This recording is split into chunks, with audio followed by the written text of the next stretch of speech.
high and low, hot and cold. I looked everywhere for what I need. But now I know, now I know, I'm going back to loving me.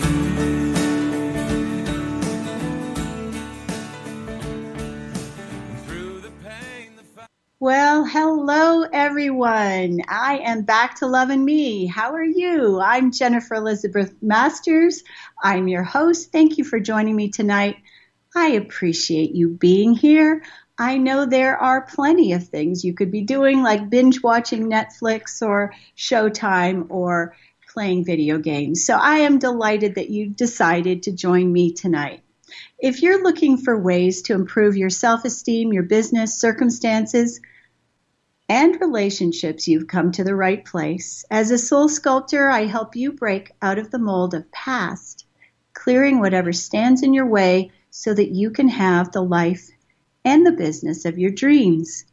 And if you should have a question and you'd like it to be answered on the air, I will be taking callers if that's probably at about halfway mark or so.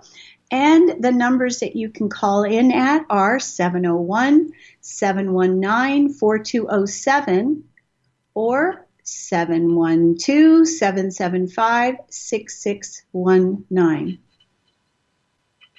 Those are the rights. Yeah. Okay. So what are we talking about tonight? We're talking about understanding and dealing with narcissism. And if you are anything like me, you are probably wondering what the heck is going on this planet, because it seems like every day there are more narcissists. Well, I'm not sure that it's true, but it does appear to be so. So over the past decade, narcissism has been on the rise. Now, Freud thought that everyone passed through primitive narcissism on the way to healthy self-development. And the truth is that all children need love, nurturing, and praise to be confident and self-assured. Narcissistic needs are normal. You know, we all look at ourselves in the mirror and hopefully we say, wow, you look terrific. Because if we're not saying it, who is, right? So as we become adults, we still need appreciation from friends, from significant others. Appreciation is also known as validation, which is essential for healthy self-esteem. So the flip side is no one wants to be called a narcissist. None of us do. But what happens if we have a narcissist in our midst? So helping clients heal from narcissist behavior and abuse has become a part of my coaching practice, and it has become a more prevalent part of my coaching practice over the last 2 years especially. And as a trauma coach, anyone who's had close relationships with a narcissist has deep trauma. And I will also say that so do narcissists have deep trauma. You know, narcissists come from somewhere. They're not born, they are created. And how is a narcissist created? Well, a trauma that happens in childhood, and we'll talk about this a little bit more, but it could be as simple as having parents that were busy, parents that were busy making money, parents that were working, a parent that had their own issues and wasn't present with their child. So they're not born, narcissists are made. And now there is a difference between NPD, which is narcissistic personality disorder, versus someone who is narcissistic. And we're going to be talking about whether there's a cure and how to handle someone who's a narcissist. We'll be talking about all those things in this next hour. So perhaps relating to a few famous narcissists will help you gain a little further understanding, because it sure did open my eyes when I started doing this research. And just know that these people have expressed narcissistic traits described by others.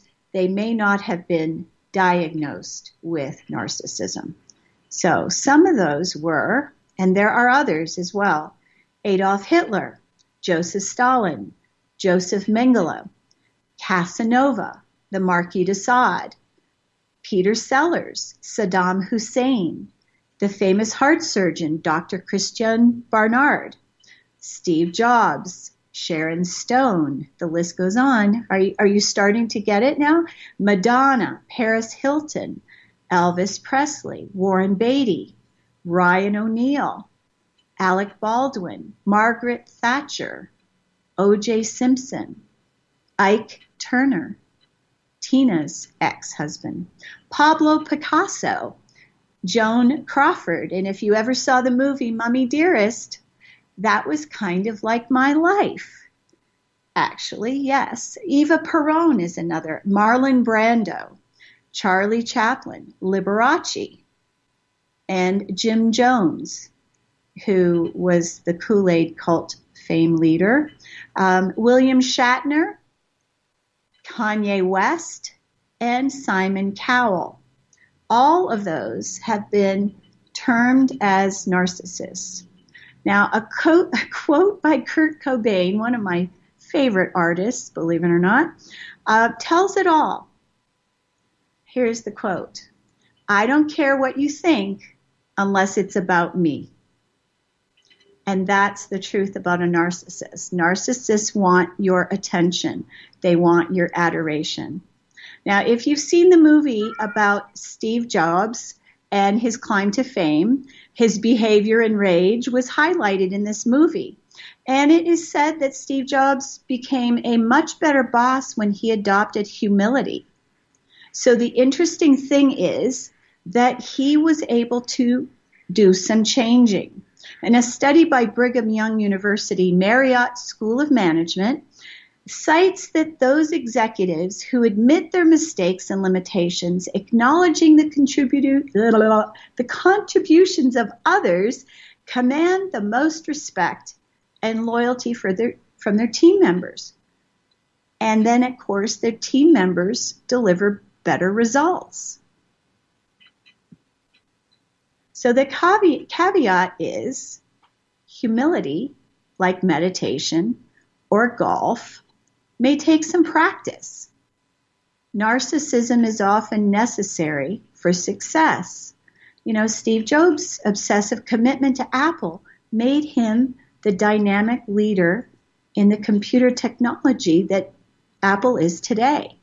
You know, and according to Huffington Post, Professor Bradley Owens went on to say, they interviewed him for this article, humility is not meant to replace some of the quintessential aspects of leaders. It's meant to supplement and buffer them from the extremes of narcissism.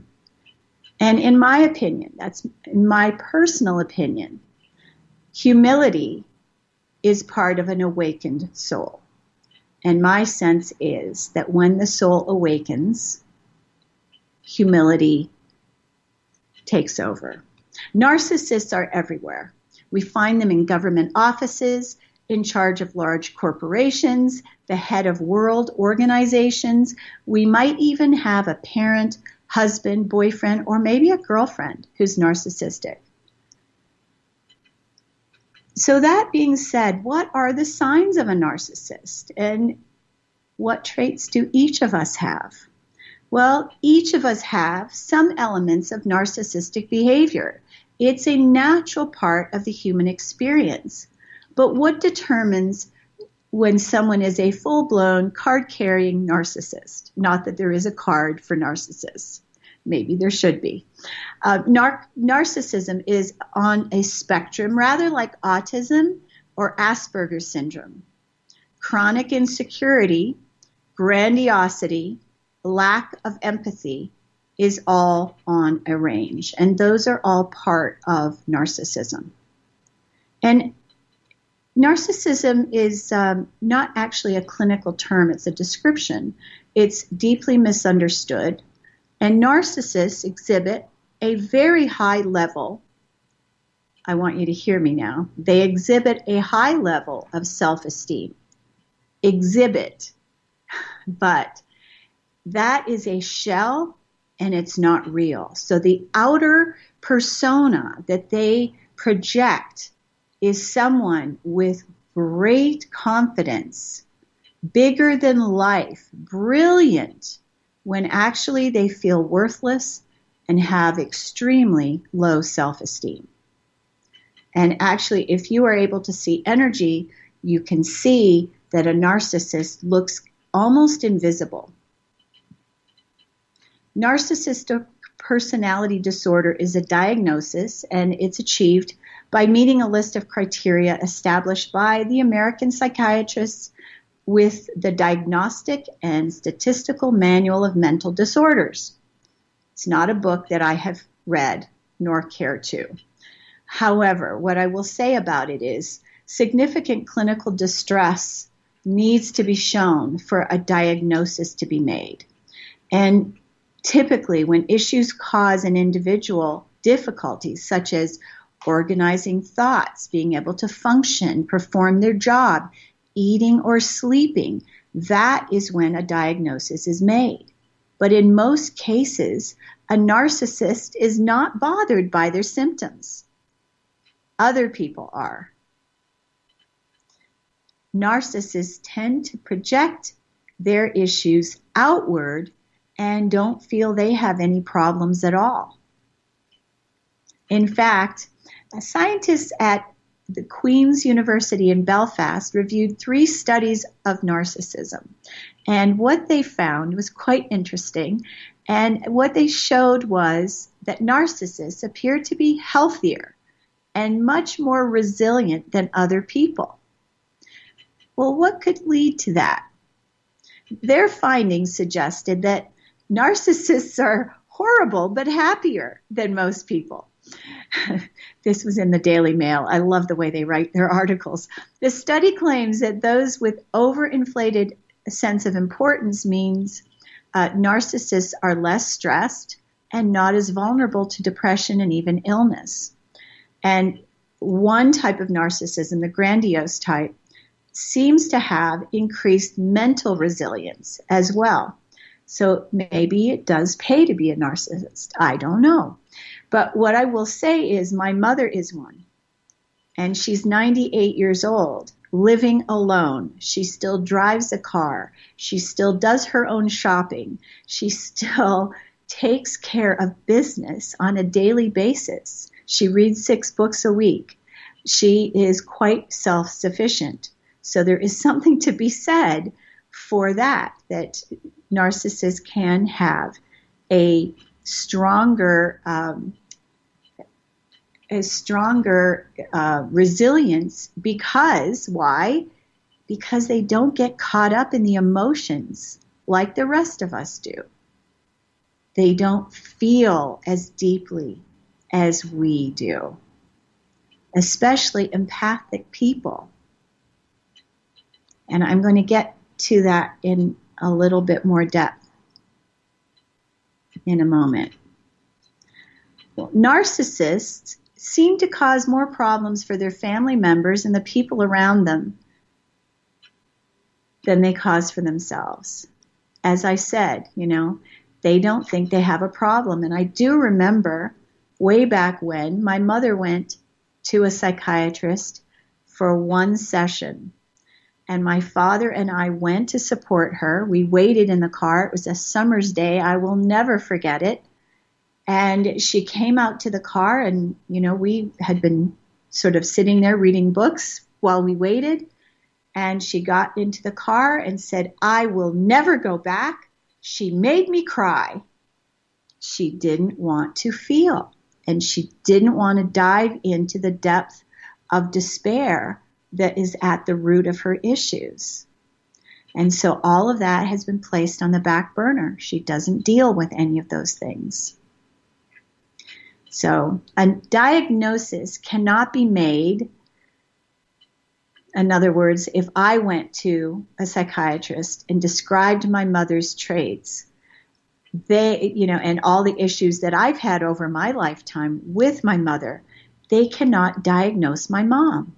They cannot diagnose your narcissist, if there is one in your life, by you describing all the difficulties you've had. They have to see the narcissist themselves. They have to see the patient themselves to be able to make a diagnosis. And what's the problem with that? Well, you heard about my mother. She would never go back for therapy. Not that she didn't need it, but narcissists don't show up for therapy. And if they do go, they quit. Why? Because they feel there's nothing wrong with them. And if you've ever attempted to get a narcissist to marriage therapy or any other type of therapy, you will understand exactly what I'm talking about.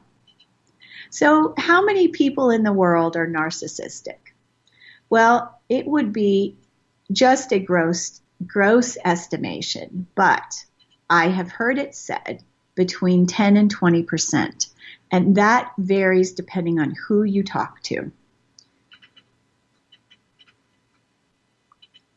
Not only is the percentage of people on the planet that are narcissistic variable, but also the subheadings for narcissistic behavior are also variable. So depending on who you talk to, there are a lot of different variables. And we're going to talk about a couple of different types of narcissistic behavior.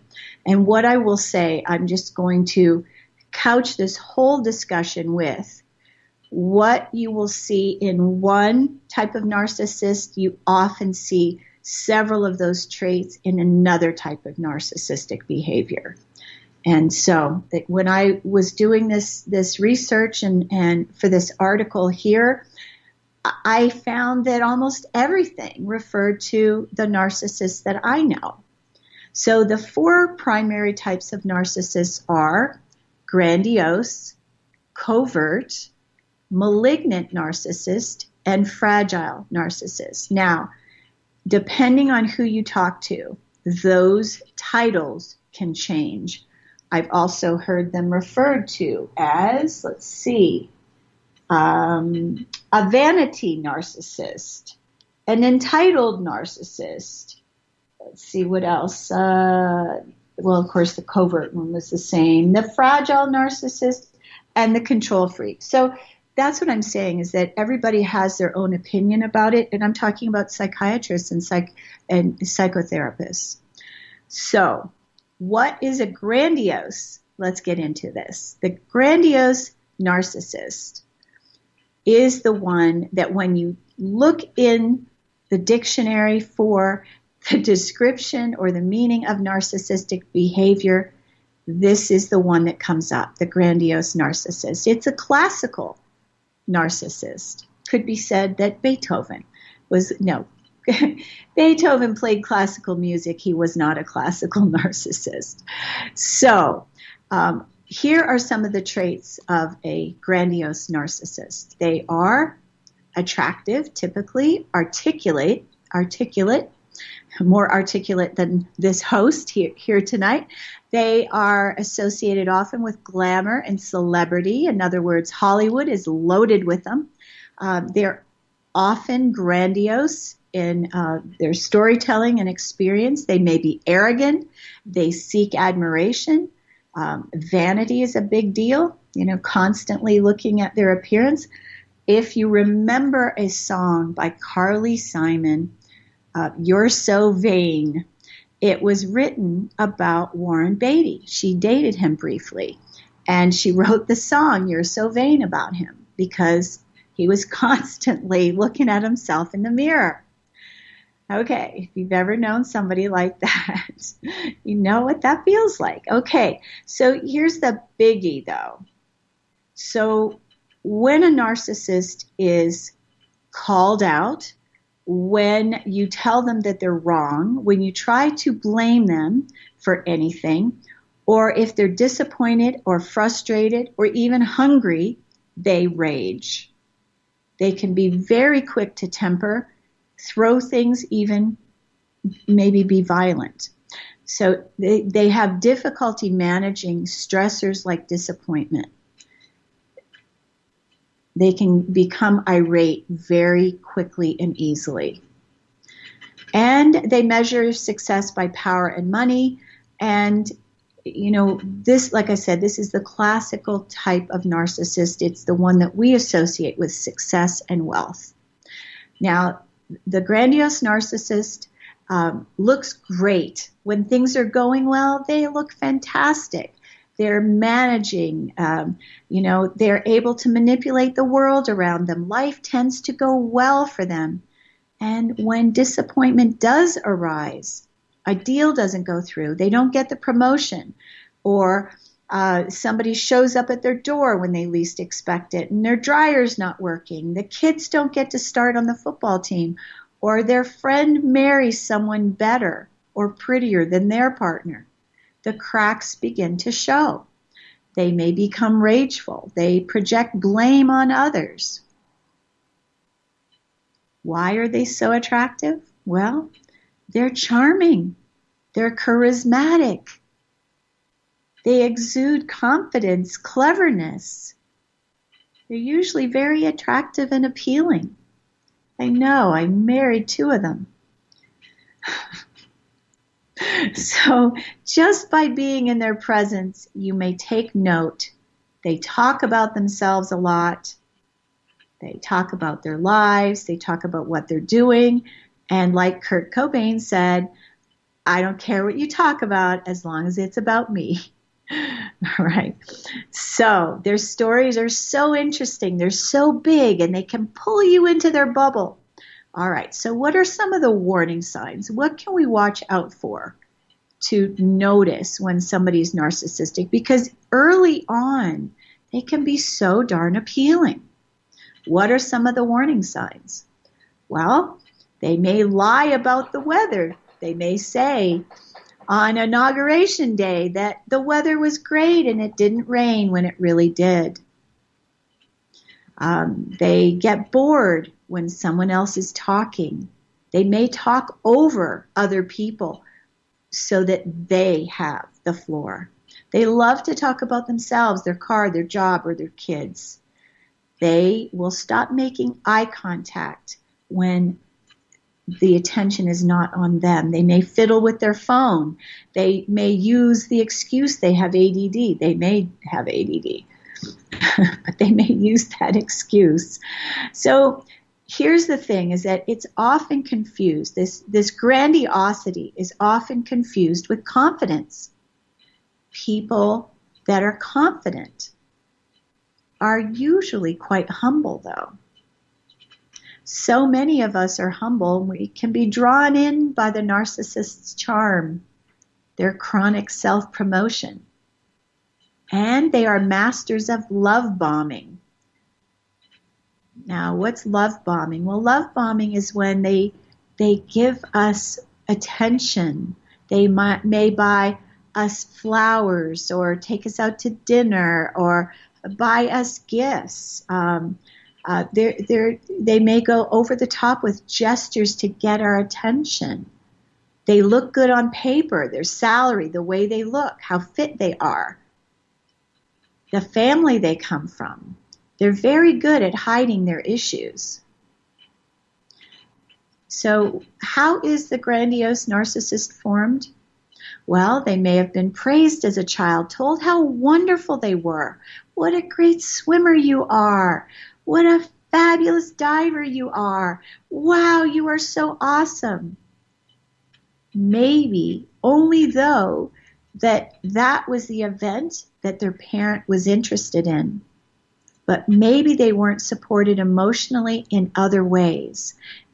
If I said, earlier, remember when I said that if their parent was busy, focused on work, was a workaholic, maybe. Maybe their mother didn't have her act together. Maybe she had her own issues, early on. She didn't have the presence to give her child full attention. Maybe she had her own emotional issues to work through. So if that was the case, then that child isn't going to get the emotional sustenance to support them. So maybe they worked on their physical appearance because it keeps their parents engaged. They get praise for it. They get praise for looking good and doing good. And at the same time, the parents are under-engaged emotionally. Now, these parents may be mirroring their own parents' entitled behavior. We don't know, but they may be unable to raise the child in an emotional manner, giving them the support they need. The narcissists most enabled by social media, self-promotion, overselling their abilities, and their willingness to break the rules to get ahead. So I met a woman, and this was just a few years ago, and it was the first woman that I met face-to-face that was a narcissist. And I wrote an article about it, and actually it's in my narcissist archive. So if you're interested in reading any of my articles, all you have to do is Google a word. You could Google narcissist and Jennifer Elizabeth Masters, and then you'll find a slew of articles will come up. I have archives of over 1,100 different articles. So this particular woman, when I met her, had been a ballerina. She'd been an airplane mechanic, a fine airplane mechanic. She had been a social media manager. The list was long of all the things that she was so good at. And she really drew me in with the love bombing. And I was blown away when I discovered the truth. It took me a little bit, but so, it can be a real problem if we get on the wrong side of a narcissist. For example, a grandiose narcissist might cut you out of their will, and for whatever reason, there will be hell to pay. Now, this very thing happened in my family, and my mother felt that my brother stole her photo album, and he was cut out of the will. And he vows that he didn't take the photo album. Why he would want it, I don't know. But anyway, he was cut out of her will. So whether that is going to stand long term or not, I cannot say. But what I will tell you is narcissists don't like to lose. So if they can be very paranoid. They can think that you're stealing from them. A grandiose narcissist is overly concerned about appearances, and they will do their best to convince you, their neighbors, and everyone else, how wonderful they are, how wonderful their happy family is. Appearances are of utmost importance. Even if the grandiose narcissist is penniless, they will do their very best to wear expensive-looking clothes, maybe redesigning the clothes they have to make them look better. But looks and appearances are extremely important. And a grandiose narcissist may do their very best to keep wealthy friends around, going out of their way to wine and dine them, to keep them close for appearances. Money and position is very important to them. Okay, what's the problem here? The problem is you keep wasting time and energy on, and maybe even money, buying them things, thinking you're going to win them over. We get that good feeling of excitement when, we do get love bombed by the narcissist. So, whether you buy your mom flowers or plant her garden or spruce up her home, whatever it is that you're doing for this narcissist, looking for that happy reaction, we have to remember they can run hot and cold. So one day they may be warm and the next day icy cold. All right, you may keep trying new strategies, hoping things will change, but they're not going to. It's a very rare thing. Grandiose narcissists play on hope, fear, and guilt that keep people stuck. We hope that things will return to the good times when maybe they feigned appreciation. They pretended to appreciate what we did for them. Maybe she was love bombing you in those days, or we fear that we're going to lose their love or end up alone. And then sometimes we have guilt remembering the good times. Oh, I don't want to hurt her feelings. I don't want to wreck that for her or him. So validation's another point that we tend to return to the narcissist for. We always come up short when expecting to be validated by the narcissist. They are the ones that long to be adored and will go off in a rage if we call them out on their actions. A narcissist will never take responsibility for their actions, and rarely, if ever, will they say they're sorry. We keep going back to the well, hoping they'll change, but they can't, and they won't. All right, so that's the grandiose narcissist. Now, here's a little bit about the covert narcissist. The covert narcissist feels put upon by the world. They are passive-aggressive. They feel like life did them wrong. They may appear to be depressed, kind of a woe is me attitude. I guess it wasn't my time. They may be hypersensitive to criticism. They can become cold and distant. They don't bond. They feel the world never understood them or got their greatness. They feel victim-y. Nobody gets their excellence. They blame the world. It must be nice that you got that job. It must be easier for you to get ahead where you work. That type of thing. That is a covert narcissist. So a covert narcissist can be very secretive. They might have affairs and hide them and lie about them. And you are totally in the dark. All right, so now the only other narcissist we're going to talk about tonight, because I feel like that all of this is such a heavy subject anyway, is the malignant narcissist. Now, we know what a malignancy is. A malignancy in cancer is something that will kill you. So a malignant narcissist is, wow, it is the scariest of all. And this is what my mother is, a malignant narcissist. They lack empathy. They're very pompous. They express themselves very largely, big, like a Bernie Madoff type. They have no regret, no sympathy, no empathy whatsoever.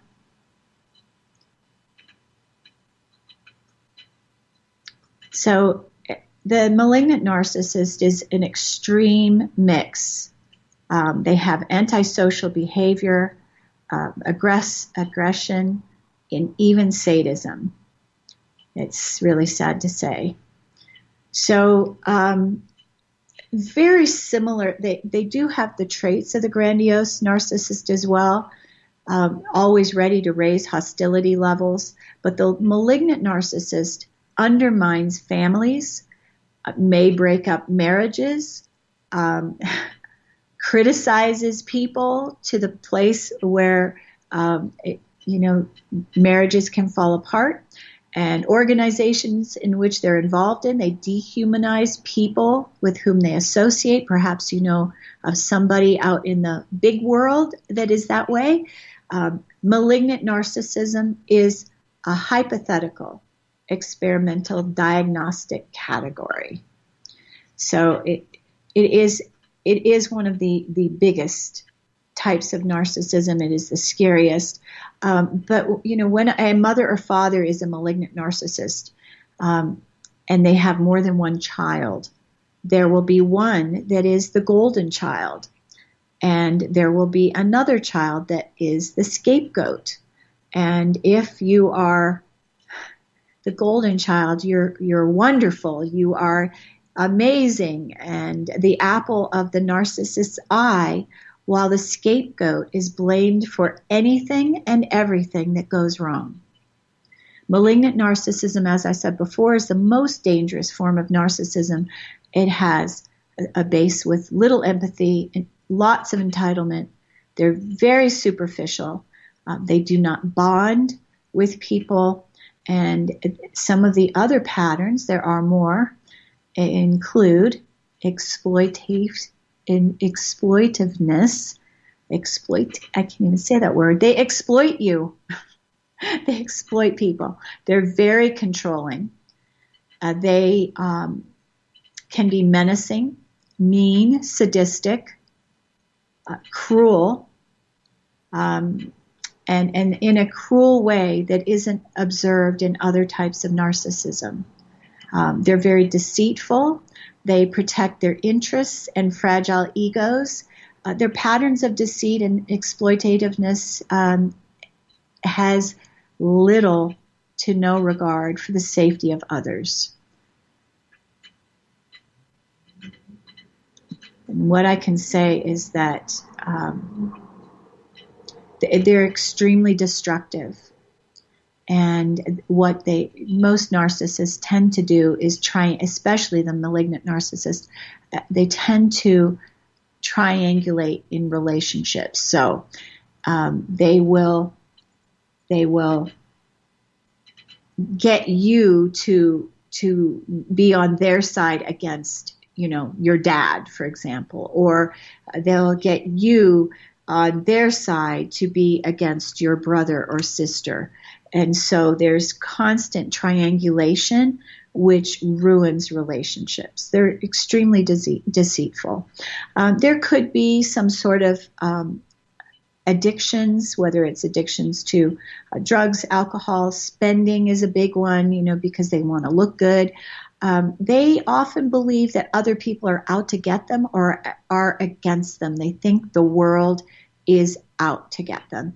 They may hurl unfounded accusations like, you did something horrible, like my brother stole her photo album and he did not. So it could be, that they say you're cheating and you're not because of this paranoia that they have.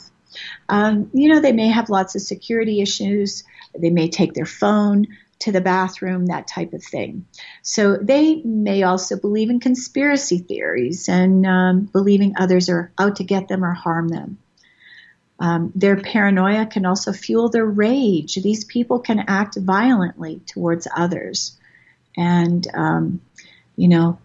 they may have harmed so many people that there is someone out to get them, actually, in actual fact. One of the things that I've noticed with malignant narcissism is a need to put others down to feel better about themselves. So they won't comment. You might be wearing a beautiful new outfit, but they either say nothing or ignore the fact that you have something new on, or they won't comment about your new haircut or color or new shoes, because they want to be the center of attention and they don't like giving kudos to anyone. All right, remember I said they're committed to exploiting others. They are calculating and they don't care about being unethical. They're committed to bending the rules and very disagreeable. So there are lots of world leaders, corporate leaders fit into this category. And why are we so attracted to the malignant narcissist? Well, they appear fearless. They have this swagger. They seem stronger, braver, more courageous. It makes us feel comfortable and safe initially. We trust when we shouldn't. The malignant narcissist is more controlling than other types. They can appear to be so into you in relationship. The flavor can appear to be passion because they're so manipulative, love bombing, and lots of gifts and attention at first. And then they can appear like the wolf in Little Red Riding Hood. It's better to know you, my dear. And they gather information which they use to frighten you, manipulate, and control you. Yeah, it's rather dark. It has been said, and I cannot confirm or deny this, but it has been said that narcissists do not have a soul. Now, like I said, I cannot confirm or deny that one. I will just leave that out there floating.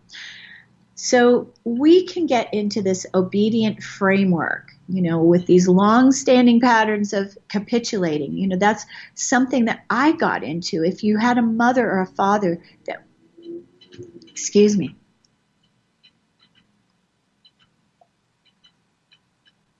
boy, those words got caught in my throat. If you had a mother or father that was a narcissist, you may have become paralyzed in fear. And when we become in fear, it gives the narcissist power. It allows them to draw people in and keep them in.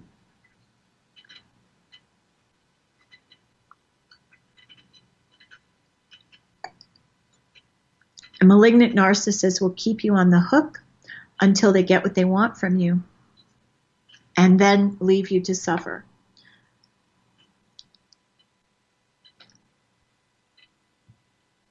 Excuse me, I'm choking here. Many of us have ended up with narcissists as bosses, whether it's malignant or otherwise. And they can get away with horrific treatment because of the workplace environment. So you may, when you listen to this, you may go, oh, that just put the light bulb right on, turned it on. So I just want to remind you about the malignant narcissist. They appear menacing. I will tell you this, my mother is not a big woman, but holy cow, people get out of her way. Even at 98 years old, they do. They are unethical, willing to break the rules, and it can be enticing as well as terrifying. Pick your poison. All right, so what are the traits? So I'm just going to go over these quickly for you. I feel like we should be playing scary music in the background. What do you say there, Doug? They have an air of superiority. They are entitled, hugely entitled. They exploit others. They rarely form relationships with others. In other words, they have superficial relationships, not deep friendships. Now, I know looking back at my mother's friendships, she was friendly with our neighbors, but there was never a deep connection. They discard people quickly when they realize they can no longer serve them or they can't provide them what they need or want. They manipulate their children. They're pathological liars. Truth has no merit or value. And as their needs change, so does their truth. They lack empathy and sympathy, and they'll pretend to be sympathetic. Now, here's a biggie. Don't argue with a narcissist because they're always right. They never accept responsibility for their actions. They hate being called out or reprimanded. They like to control others. They triangulate. They blame others. They're great actors. Now, we're talking about the malignant narcissist here. Cruel and heartless, sadistic, especially if you hurt or harm them. And it could just be you hurt their feelings, but they could be extremely sadistic in return. They don't trust others, and they feel so special and unique and also believe everyone's out to get them. They have this delusional bubble of reality, and they are the best at everything. You might hear a narcissist say, they like me, or something to that effect. Anger and rage issues, which we talked about, they're rigid in their beliefs. Holy cow, I've tried to convince my mother of some things, not happening. They're hypocritical. They condemn others when they're doing the same thing themselves. All right, so aren't you excited about this subject? It's a very vast one, and it is one that I feel like we all need to do a little bit of study because, we can look at ourselves and we can have more compassion for ourselves and for those that are in our lives. Narcissism in itself is a very complex subject. And there are other aspects that occur that can make us feel like we're crazy. Narcissists are adept at manipulating and making us feel like we're losing our minds. They can go from love bombing to manipulation to gaslighting. And what is gaslighting? Well, they may tell you something that is not true, and when you say that's not true, they will tell you it absolutely is. They may tell you that you said something that you didn't. They may make up something that condemns you and convince you that you did it and leave you feeling absolutely batshit crazy. I've had this happen in many different ways. So they may reach into the past, bring out a long forgotten event, and remind us of it in a way that it didn't go down at all.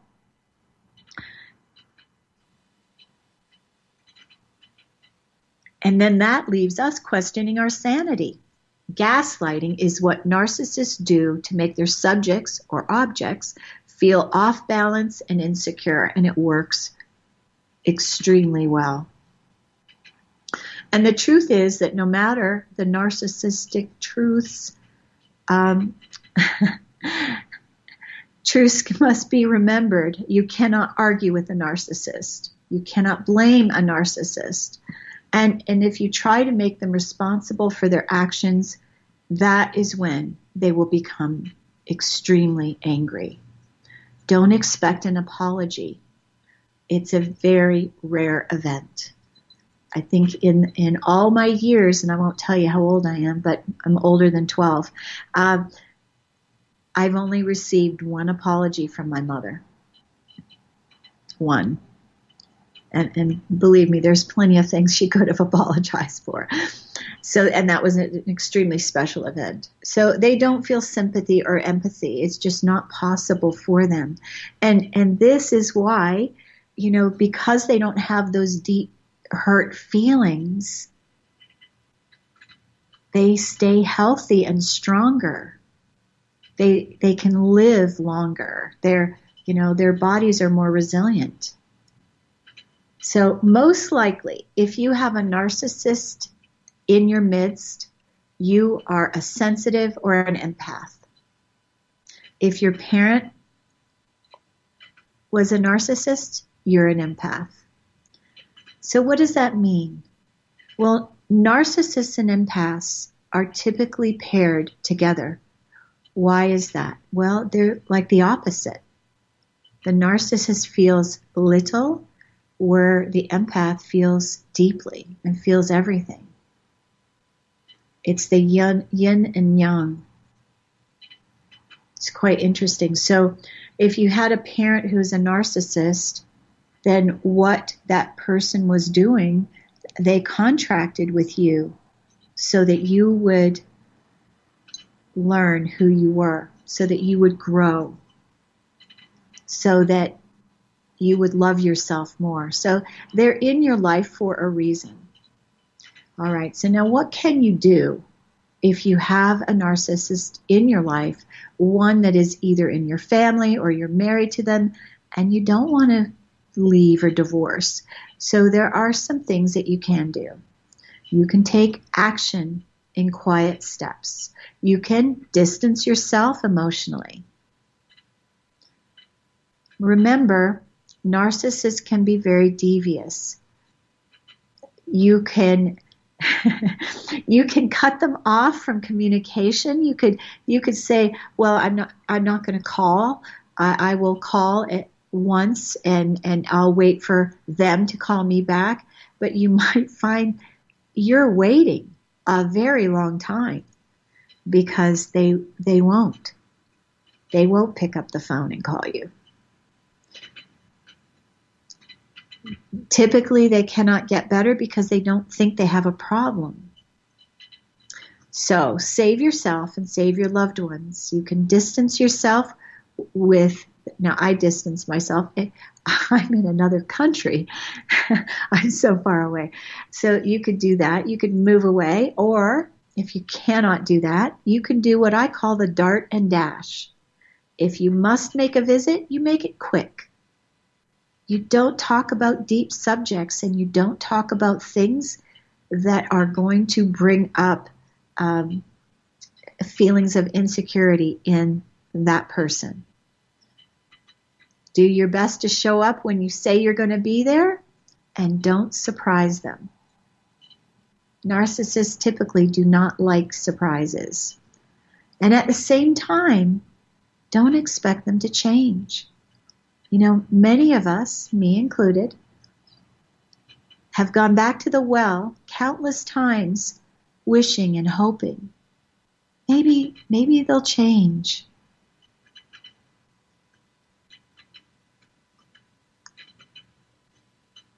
Let's take a nice deep breath. We cannot expect other people to change. The only person that we can get change from is ourselves. The only one we can change is us. Now we can change our experience of them. And back in December, what I did was I chose to put myself first. And I love my mother. I will always love my mother. But I don't make myself sick trying to make her happy anymore. So I am not, I'm not resisting. I do my best to not argue. And I can't tell her she's wrong because she won't receive it. It's funny because I texted somebody a couple of days ago about the rules for engagement with the narcissist. Let me see if I can find it, because it was quite telling. Rule number 1 is never argue with a narcissist. Number 2, the narcissist is always right. Rule number 3, revert and remember rule number 1. The narcissist is always right. So we cannot fight City Hall, and we cannot make someone change if they don't want to. We cannot make somebody go to therapy if they don't think anything is wrong with them. So now every week I do, at the end of my show, I do an It's All Bullshit little segment. And so what I want to do, just in a nutshell tonight, is what's the It's All Bullshit part of narcissism? Anyone who wishes to do deep treatment and focus on getting to the root of their issue can be healed. And the truth is that all narcissists have at the root a deep pain and a trauma from childhood that needs healing. There is a hurt little person inside of them. You know, in my mother's case, she was an orphan at 5. She did not get the love she needed. So I have tremendous compassion for her. I can only imagine what it must have been like to be 5 years old and not have parents and to be in an orphanage. So it can be a huge challenge to recognize that your parents loved you but weren't present when you were a child. And that's what creates narcissism. They didn't know how to be. They had jobs and their own issues. So in order for healing to occur, we need to recognize we have an issue. And most narcissists don't recognize they have a problem. If they go to therapy, they look for the wrong type of therapist because they don't recognize they're a narcissist. They don't have an issue. A narcissist needs someone who knows how to treat childhood trauma. It will take time and commitment. And the truth is, each of us is here for a reason. The narcissist, whether they're a parent, a child, or a partner, is here to teach us about ourselves. And we need to express deeper compassion and love for ourselves. And when we do, that process of loving and accepting ourselves unconditionally, we embrace the present moment and all that encompasses. And we need to focus on loving ourselves the best way we can every day. Everyone deserves love, and the narcissist needs more than most. I have an article, if you're interested, if your mother is a narcissist, it's called The Mother Who Blames You. So that might be helpful for you. And again, the Narcissist Archives, if you Google narcissist or narcissism, Jennifer Elizabeth Masters, you'll see a group of narcissistic articles will come up. So rather than out someone with an issue, we need to embrace compassion and understanding. Time on this planet is short. Why not focus on ways to accept and understand rather than change, label, and condemn? And remember, the partner of the narcissist is the empath. The narcissist is in your life as your greatest teacher, as my mother has been for me. My mother has taught me the depths of self-love. It might have appeared hurtful at the time, but because of the type of mother I had, it has totally made me who I am. I wouldn't be doing what I'm doing today if it weren't for my mother. So remember, we need more love, not less. We need more compassion and less judgment. Everyone has issues, and we're here to rise above the challenges and love everyone as they are. Attempting to change anyone means we do not accept ourselves fully. So let's get back to loving ourselves in the best way that we can. I love you. Thank you for being here. I appreciate you. Let's get back to loving ourselves. Good night, everyone.